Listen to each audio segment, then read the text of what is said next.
AT&T and Verizon just adopted the red Hydrogen 1, and we should expect the launch later this summer. We get final rumors of the Htc U12 Plus as we're just a few days away from the announcement, and BlackBerry may be announcing something else aside from the Key 2 very soon. I'm Jaime Rivera, back in Studio 1, and actually packing to go to Studio 2. I know, it's crazy. This is Pocketnow Daily.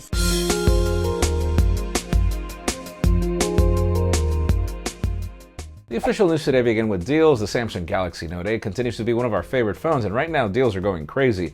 $850 if you buy it on Best Buy. Then we have $800 if you buy it on Verizon. But there's an option on eBay where you can actually get the dual SIM variant for as little as $650. You can learn more about everything in the description. This is definitely one phone we still recommend. Now let's talk about Apple. Those of you wondering exactly how many HomePods were sold, this number is crazy. 400,000 units is apparently the final number, where we have competitors like Amazon with its Alexa speakers selling 4 million units, and then Google trailing behind at 2.4 million. And obviously we have other competitors that are even more aggressive like Xiaomi. You want to see all the stats during the description. Definitely Apple is making more profit given it's selling a crazy price tag for these things. But yeah, hopefully this teaches Apple something.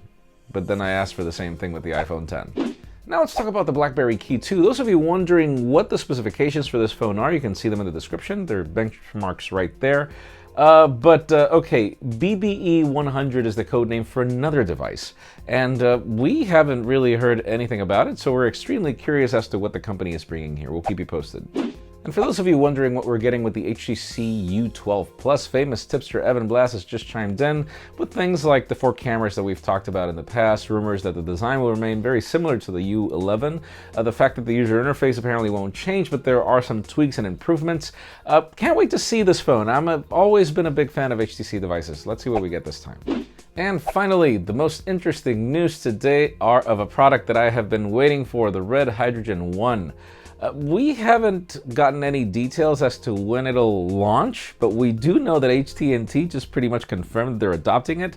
Verizon is going to adopt it later.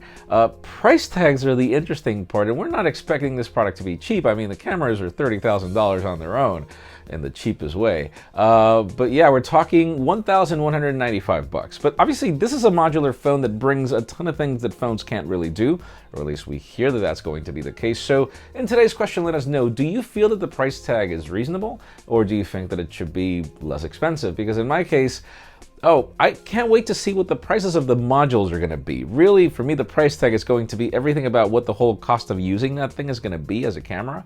But leave us a comment down below. We'd love to know your opinion.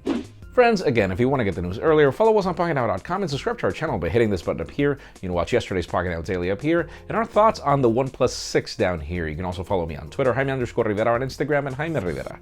Please give this video a thumbs up if you like what you saw. I'm Jaime Rivera. Thanks so much for watching. We'll see you next week.